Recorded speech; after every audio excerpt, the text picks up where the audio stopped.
Now, I'm going to be completely honest with you guys. I have not been focusing nor being productive majority of this year so far.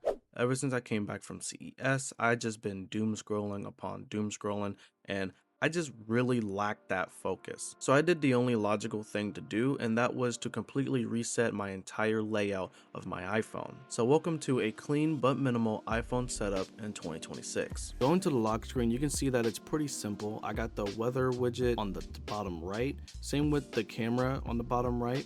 Then I also got the reminders and even the flashlight on the bottom left. Since iOS was installed onto this phone before I bought it, I decided to just use it a little bit, so that's why you see the liquid glass clock on the Porsche there. The basis of this was to keep it not only clean but also boring at the same time, because I kind of want to use my phone for just answering messages. I don't want to mainly go onto it just to doom scroll. Now, when you open up the phone, you are greeted with only one page, and that is with majority of the apps that I just want to focus on more. I chose this setup in particular because I've seen one other YouTuber do it, and I was like, you know what, let me actually try this out to see if it could make me focus a lot more. And that's why you see a lot of the default apps and also in this little grid pattern that you see here. Now, for this particular setup, I do have a dark mode one that I most likely flip back and forth to, but let me know which one actually looks better in your guys' opinion. Moving to the left of it is going to be showing all of my widgets that I have.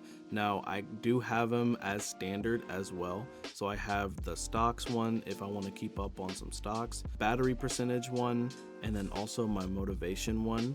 The only one that I don't have on the screen right now is this new one that just dropped for the My Chevy app, and it basically just shows it in this little Tesla like format, and I honestly think it's pretty neat, so I added that one, and that's basically it. One thing that I will say about this particular setup is it was pretty hard to get used to, because every time that normal people just go on their phone, they instantly click TikTok, they instantly click Instagram, YouTube, Snapchat, all of these social media apps that basically just constrict them to actually being productive throughout their day. Now, I still use some of the social media apps as a messaging thing between my friends. We don't really do anything with our phone numbers as much. So with me now trying to be a lot more productive this year and post a lot more often, I need to focus on the important things, which is why I have it like this. If you are wondering where I put all the rest of my apps, if you scroll to the right where the app library is, you can see where all of it is neatly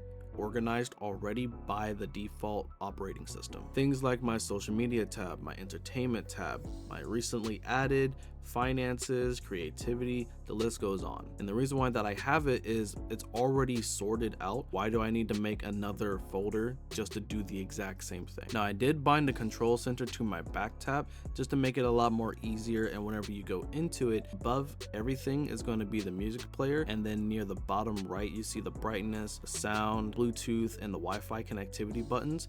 I do realize that whenever you don't optimize it at all, you can actually just hold it down, but I wanted quick access, which is why I have these buttons here. And then all the other default stuff like airplane mode, low power mode, the flashlight, and then another thing that I actually added was the new note thing, because whenever I do browse social media and I find a cool edit or a good angle or even like a good idea for a YouTube video, I just swipe up or back tap, and then I just create the note right then and there and then completely save it. Now, with iOS 26, there's a couple of things that really irked me, which I'll have on a later video, but whenever I did make a video when I updated my iPhone 11 to iOS 26, there was a lot of feedback concerning, the battery drainage, lagginess, and so on and so forth, which some were positive, they had a positive experience, but obviously some were negative, and those were the main two talking points. I did find a setting that actually helps me. Now, if you go into accessibility and then display and text size, you can turn on reduce transparency, which if you do have that option on, be aware whenever you do swipe up, you start seeing like a little purple tint, but that's only if you have your home screen wallpaper blurred out. If you have it as a solid color or even unblurred, you don't see that purple hue at all. And then another thing that you can do is go into your battery settings. You're going to go to the power modes, and you can either toggle it on or off. Now, for me, putting it off actually helped me, but since I'm, having a irregular schedule when I use my phone, I just toggle it on because the extra battery drainage don't really concern me, especially if I switch to the dark mode of this whole setup. And then another tip that could possibly help you guys is changing your charging limit.